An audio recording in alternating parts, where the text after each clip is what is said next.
Hello friends, welcome to మంచి మాటలు YouTube channel. Friends, చాలామంది వీడియో చూస్తున్నారు కానీ వీడియోని లైక్ చేయడం లేదు. మీరు లైక్ చేయకపోతే నా వీడియోస్ మీకు నచ్చుతున్నాయా లేదా అన్నది నాకు అర్థం కాదన్నమాట. నచ్చితే తప్పకుండా లైక్ చేయండి ఫ్రెండ్స్. అలాగే మన ఛానల్ని సబ్స్క్రైబ్ చేయడం మాత్రం మర్చిపోకండి friends. Thank you friends. Let's start our video.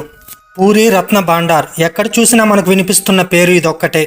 ఈ గుడి యొక్క పూర్తి స్టోరీ ఏమిటో ఈ యొక్క వీడియోలో తెలుసుకుందాం. మన ఇండియాలో ఎన్నో మిస్టీరియస్ దేవాలయాలలో అందులో మనకు ప్రప్రథమంగా గుర్తుకు వచ్చేది పూరి జగన్నాథ్ దేవాలయం. ఈ ఆలయంలో రాసిన కొన్ని శాసనాల ద్వారా మనకు అర్థమైంది ఏమిటంటే ఈ యొక్క గుడిలో ఎంతో నిధి నిక్షేపాలు దాగి ఉన్నాయి అన్నది మనందరికీ తెలిసిన విషయమే. ఈ టెంపుల్లో ముఖ్యంగా 3 ఛాంబర్స్ ఉంటాయి. ఇందులో మొదటి ఛాంబర్ని ఎప్పుడు ఓపెన్ చేస్తూనే ఉంటారు. దీన్ని పహార్ భాండార్ అంటారు. దీనిని తరచుగా ఎందుకు ఓపెన్ చేస్తారు అంటే ఇందులో స్వామివారికి అలంకరించే నగలు, బంగారు ఆభరణాలు ఇందులో ఉంటాయి. ఇందులో ఉన్న బంగారు ఆభరణాలను ప్రతి సంవత్సరం స్వామివారి అలంకరణకి ఉపయోగిస్తారు. అలాగే ఈ ఛాంబర్ని దాటిన తర్వాత సెకండ్ ఛాంబర్ వస్తుంది. ఇందులో మనం ముందుగా చెప్పుకున్నట్టు ఎంతో అపారమైన నిధి ఈ 2వ ఛాంబర్లో దాగి ఉందని అందరూ నమ్ముతారు. ఈ నమ్మకాన్ని నిజం చేస్తూ 1978 మే 13న ఈ సెకండ్ ఛాంబర్ యొక్క ద్వారాలను ఓపెన్ చేశారు. అలాగే ఈ సెకండ్ ఛాంబర్ యొక్క ద్వారాలను ఓపెన్ చేయాలంటే 2 తాళాలు కావాలి. 2 తాళాలకు ఉన్న ప్రత్యేకత ఏమిటంటే ఈ 2 తాళాలను ఒకే చోట ఉంచి ఒక్కసారిగా ఓపెన్ చేస్తేనే ఆ సెకండ్ ఛాంబర్ యొక్క ద్వారాలు తెరుచుకుంటాయి. అలా ఈ విధంగా ప్రభుత్వ ఆదేశాల మేరకు ఈ సెకండ్ ఛాంబర్ని ఓపెన్ చేయడం జరిగింది. అలా ఓపెన్ చేసి చూడగానే అందులో కనులు మిరిమిట్లు గొలిపే బంగారు ఆభరణాలు, మణులు, మాణిక్యాలు, కెంపులు, వజ్ర వైడూర్యాలు అక్కడికి వెళ్ళిన కమిటీ సభ్యుల కళ్ళను కట్టిపడేశాయి. అందులో లెక్కించలేనంత నిధి నిక్షేపాలు దాగి ఉన్నాయి. ఆ తరువాత ఆ నిధిలో కొంత భాగాన్ని 70 రోజుల పాటు ఎంతో కష్టపడి లెక్కించారు. ఆ తర్వాత కొన్ని పొలిటికల్ ప్రాబ్లమ్స్ వలన ఆ నిధి యొక్క లెక్కింపుని ఆపివేశారు. ఆ తర్వాత సెకండ్ ఛాంబర్ యొక్క ద్వారాలను యథావిధిగా మూసివేశారు.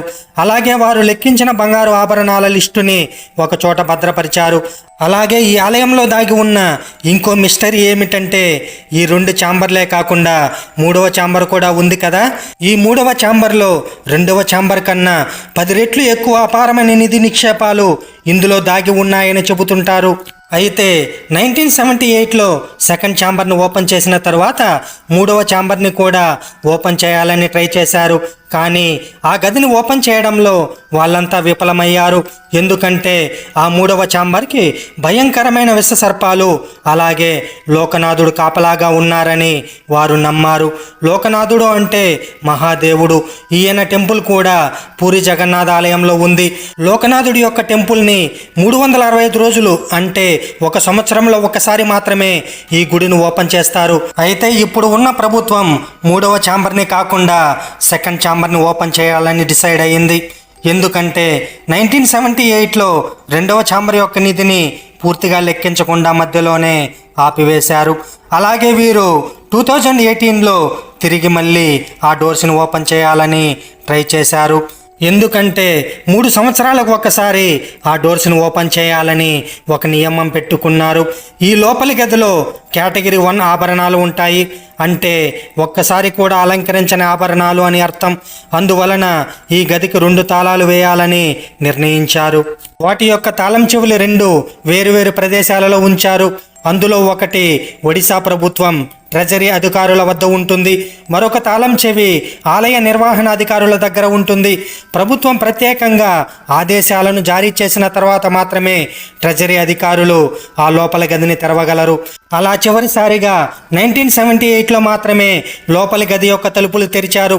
ఆ తర్వాత ఆ గదులను తెరిచేందుకు ఆదేశాలు రాకపోవడంతో తాళం చెవుల గురించి కూడా క్రమంగా మర్చిపోతూ వచ్చారు. తీరా లోపలి గదిని తెరవాలనే సమయానికి తాళం చెవులు కనిపించకుండా పోయాయి.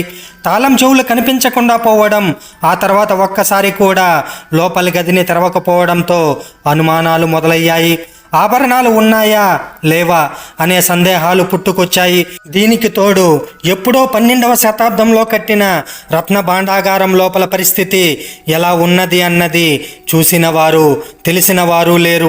అందువలన రత్న భాండాగారాన్ని తిరిగి ఆ గదులను రిపేర్లు చేయాల్సిన అవసరం ఉందని ఆర్కియాలజీ సర్వే ఆఫ్ ఇండియా భావించింది. అందుకు ఆలయ కమిటీ సభ్యులు అస్సలు ఒప్పుకోలేదు. ఈ వ్యవహారం కోర్టు వరకు వెళ్లడంతో 2018లో ఒడిశా హైకోర్టు ఆలయ పాలనాధికారికి స్పష్టమైన ఆదేశాలను ఇచ్చింది. లోపలి గదిని ఖచ్చితంగా తెరవాల్సిందే అని హైకోర్టు చెప్పింది. ఆర్కియాలజీ అధికారులు రత్న భాండాగారం వరకు వెళ్లారు, కానీ లోపలి గదిలోకి మాత్రం వెళ్ళలేదు. కారణం, ఆర్కియాలజీ అధికారులను రత్న భాండాగారం లోపలికి వెళ్ళడానికి ఆలయ అథారిటీ అంగీకరించలేదు. లోపలి గది యొక్క తాళాలు తెరవాల్సిన అవసరం లేదని, గ్రిల్స్ నుంచి లోపలికి చూసి వెళ్ళిపోవాలని తెలిపారు. ఆర్కియాలజీ అధికారులను ఆలయ సిబ్బంది లోపలికి పంపించకపోవడానికి అసలు కారణం తాళం చెవి కనిపించకపోవడమే. పైగా డూప్లికేట్ తాళం చెవులు కూడా లేవు.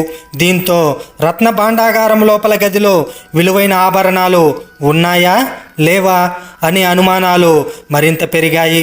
ఈ వ్యవహారమంతా దుమారంగా మారడంతో అప్పటి CM Naveen Patnaik retired Odisha high court justice Raghubir దాస్ను విచారణాధికారిగా నియమించారు. జస్టిస్ రఘువీర్ దాస్ ఒక నివేదికను తయారు చేసి ప్రభుత్వానికి అప్పగించారు. కానీ ఆ నివేదికలో ఏముందో ఇంతవరకు ఎవరికీ తెలియదు. ఆ తర్వాత బీజేపీ ప్రభుత్వం ఎలక్షన్స్ టైంలో ప్రకటించిన హామీలలో ఒకటి ఈ పూరి జగన్నాథ్ ఆలయంలో ఉన్న సెకండ్ ఛాంబర్ యొక్క డోర్స్ను ఓపెన్ చేసి ఆపివేసిన ఆ లెక్కింపుని తిరిగి ప్రారంభిస్తామని ప్రతిజ్ఞ చేశారు.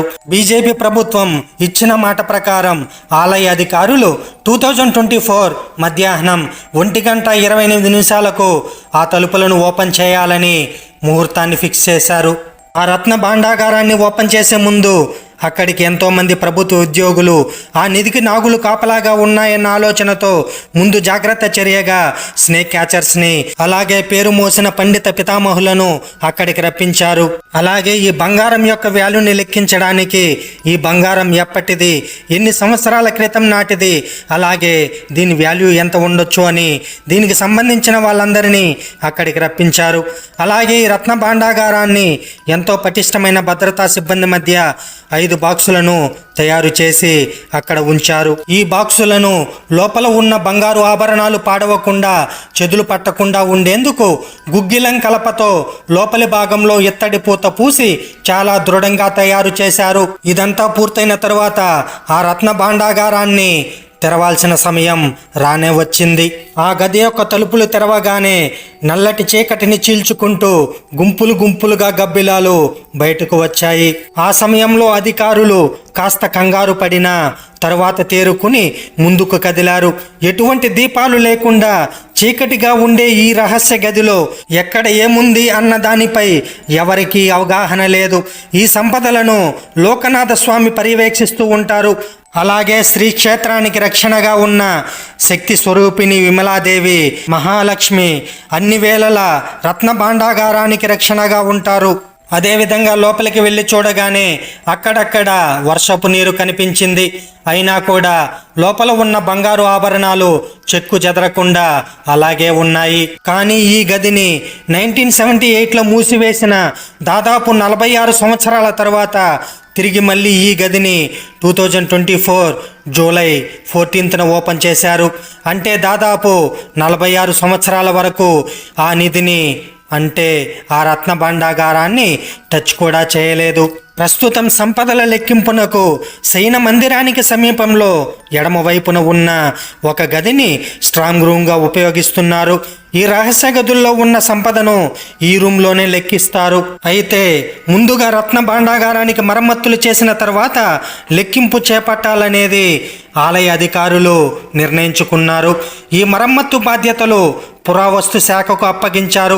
ఈ పనులు ముగిసిన తర్వాత స్ట్రాంగ్ రూమ్లో భద్రపరిచిన ఆభరణాలు తిరిగి మళ్ళీ రహస్య గదికి తరలించి లెక్కిస్తారు.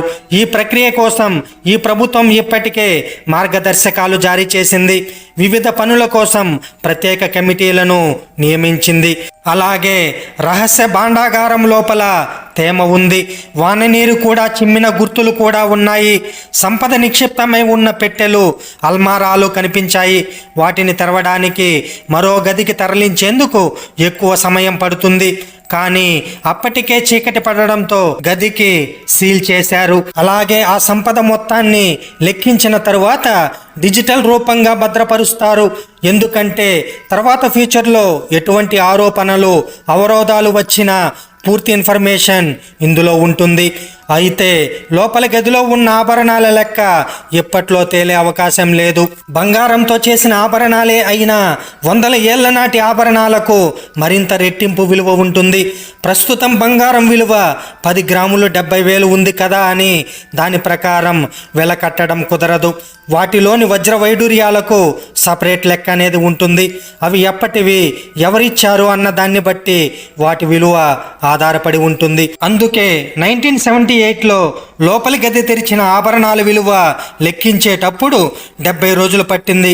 ఇప్పుడు ప్రస్తుతం ఉన్న సాంకేతికతను ఉపయోగించి ఆభరణాల విలువ లెక్కిస్తారు. కాబట్టి మరి 70 రోజులు పడుతుందా, లేక ఇంకా ముందే పూర్తి చేస్తారా, లేకపోతే ఇంకేమన్నా అవాంతరాలు వచ్చి సంపద యొక్క లెక్కింపుని మధ్యలోనే ఆపివేస్తారా అన్నది మున్ముందు తెలియాల్సి ఉంది. ఏదేమైనప్పటికీ 46 ఏళ్ల సుదీర్ఘ సమయం తర్వాత లోపలి గది తెరుచుకోవడమే అన్నింటికంటే ప్రధానమైన అంశం. కానీ ఈ సంపద లెక్కింపు ఒక రోజులో ముగిసేది కాదు. మళ్ళీ తిరిగి రత్న భాండాగారాన్ని తెరవడానికి శ్రీక్షేత్ర పాలక వర్గం తేదీని నిర్ణయించాల్సి ఉంది. ఫ్రెండ్స్, ఈ వీడియో కనుక మీకు నచ్చినట్లయితే మన ఛానల్ని తప్పకుండా సబ్స్క్రైబ్ చేసుకోండి ఫ్రెండ్స్.